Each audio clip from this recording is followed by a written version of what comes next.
question posed in the title, "What's the Point of Freedom?" is not about whether freedom is an objective worth pursuing or defending. Those who seek to control everything fear those who aren't inclined to surrender their autonomy on someone else's say-so. Everyone else is content to just live peacefully, free of threats or acts which hedge them about with arbitrary restrictions or penalties. No, the question refers to the point of principle on which freedom turns, or, if you will, the fulcrum on which the issue revolves. Archimedes famously said, "Give me a lever long enough and a fulcrum on which to place it, and I shall move the world." Those criminal elements currently posing as our governments, or worse, those like the WEF and the WHO, who don't even pretend to have any legitimate authority derived from popular consent, but insert their tentacles of corruption deep into the organs of governance throughout the globe by means of threats, bombast, deception, violence and blackmail, have successfully over the centuries moved the world far away from the stability and peace which their victims desire. Though small in number compared with humanity in general, they have asserted and are exercising unprecedented levels of control and coercion over the lives of billions of victims. What is the fulcrum they have used? The supporters of individual freedom, conversely, have steadily lost ground since the foundations of the Constitution were laid in 1215 with the sealing of Magna Carta. The question must be asked, do those lovers of freedom even have a fulcrum on which to apply their energies to achieve their desired ends? Unless the pivotal point of the issue is defined and acted upon, there's no reason to expect anything other than a continuance of this seemingly endless slide into the abyss of depravity and slavery. Those last two nouns are deliberately placed in that order, not because it's alphabetical, but because they describe the way the natural law operates in the real world. The entire concept of freedom is a moral question, is it not?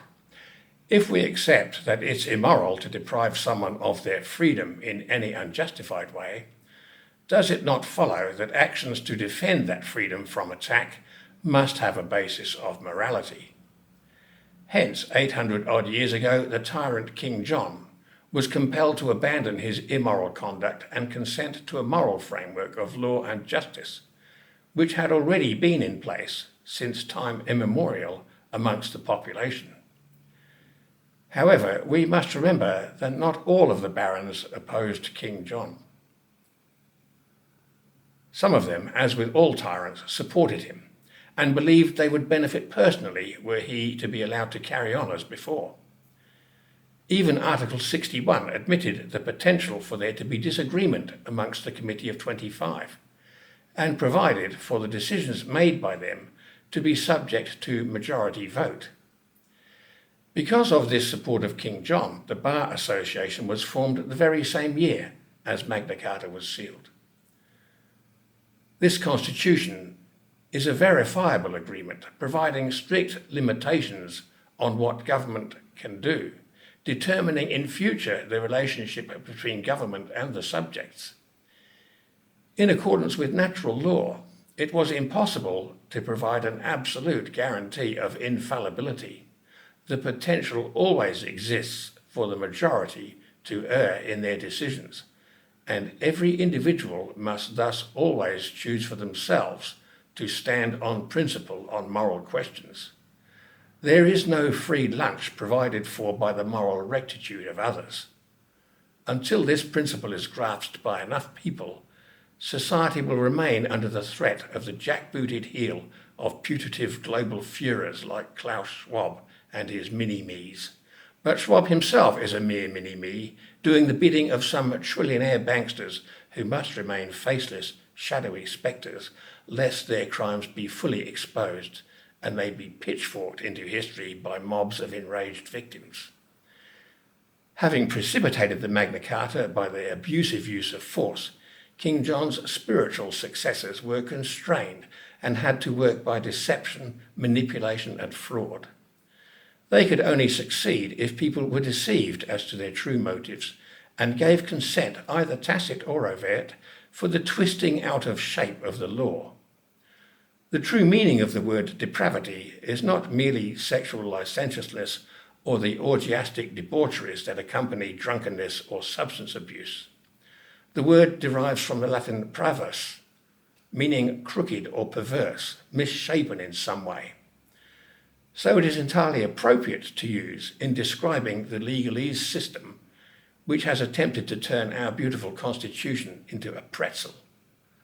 A pretzel used, like junk food, to induce a state of moral malnutrition in a population deprived of the sustenance of true moral principles. This is the fulcrum used by those forces which seek to enslave all those excluded from the big club spoken of so aptly by the late George Carlin. By encouraging the pursuit of immediate personal gratification in all manner of human activities, including people's economic dealings with each other, and the abandonment of principles of morality at the expense of behaving honourably in all things, by providing distractions of minimal spiritual meaning, such as junk food, junk music, junk art, and sporting contests, where fans have been encouraged to tolerate cheating on the field and administrative corruption off it, by the bribing of politicians offering financial rewards paid for by the sweat of others whose political views differ from one's own. All these and many other levers have been used to numb the consciences of not only the enforcers of these unjust practices, but even those of the victims. It is impossible to have a morally just society if most of the inhabitants are tolerant of the concept of doing whatever one can get away with.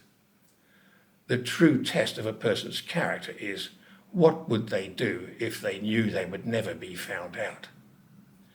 As we survey the rampant corruption endemic in the nation, we gain the impression that not enough people have heard or understand that concept.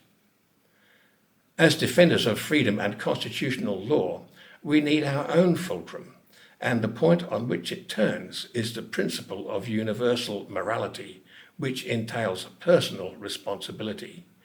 We cannot defer our integrity to the pronouncements of those who aren't content to live in peace, but desire to impose their wills on everyone else.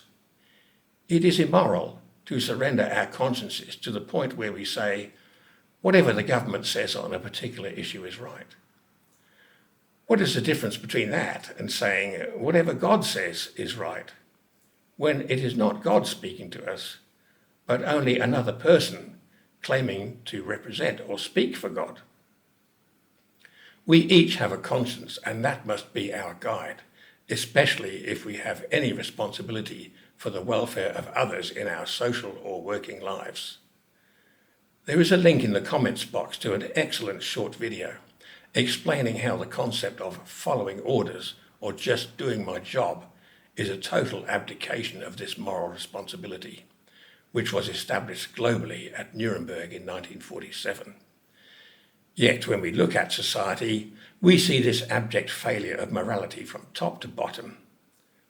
Our politicians clearly take their instructions not from the people who allegedly elected them, since we know people have varying opinions on what ought to be policies, while the main political parties have policies platforms that are virtually indistinguishable and seem to be following the agendas of Mini-Me Schwab and other unelected magnates. In our fake corporate courts, the juries are browbeaten by government-paid judges out of their right of independence and told what they may consider evidence, along with the injunction that they must uphold the law, irrespective of the justice or otherwise of the outcome. Their consciences are thereby banished, making the process a satanic inversion, a kind of judicial black mass of what ought to be happening, which is a process of 12 individuals' conscientious considerations of the inherent rights and wrongs of the whole picture. The judges, of course, are just following the orders of the Bar Association and the police. The politicians The police, instead of acting under their constables' oaths of upholding the peace and being answerable only to the law for their individual responsibility for the exercise of their office, merely take orders from their corporate superiors, without any longer even pretending to be Crown officers.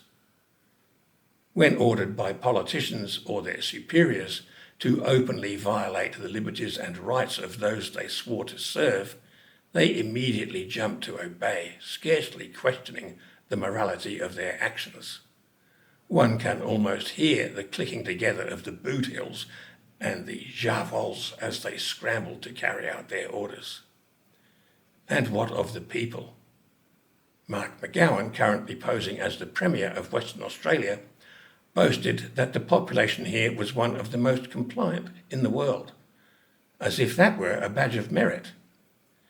Yet how many of those listening to this mini Mussolini would have cringed at being thus classified? Far too few. Those who stand on moral ground, or who have used their reason to see through the lies and corruption, long ago stopped listening to this Mountebank, except to catalogue his crimes for the future administration of true justice, that which is dealt according to constitutional or natural law. I'll close with the observation that once someone has been made aware that they are in breach of the law and decides to ignore their lawful duty or persist with their criminality in full knowledge of their obligations, they are personally liable for their acts or omissions. That is what is meant by ignorance of the law. We can only ignore something once we become aware of its existence. That is why arbitrary punishment for infractions of unknown pieces of legislation is constitutionally unlawful. It's obviously impossible for every person to be fully conversant with every act or statute ever passed, which is why trial by jury must exist for there to be a free and just community. But this is a two-edged sword. In one direction, it cuts down those who deliberately inflict harm on others, even if they are ordered to do so. That is because our consciences always give us the choice of complying or saying, no, I won't cross that line. It's a pity how difficult it is to find a police constable who, having sworn to uphold the King's peace, cannot understand the massive contradiction they commit when they refuse to swear their oath of allegiance under Article 61. In the other direction, it cuts those who, having been advised of the law and their duty to stand in dissent of evil and still refuse to obey, by defining them as intrinsically complicit with the actions of those criminal elements. They are thus equally liable in their personal capacity for the damage they don't attempt to prevent, as those who are inflicting that damage.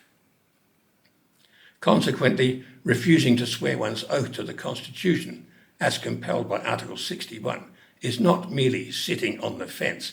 It is in fact full compliance with the treason and evil being perpetrated.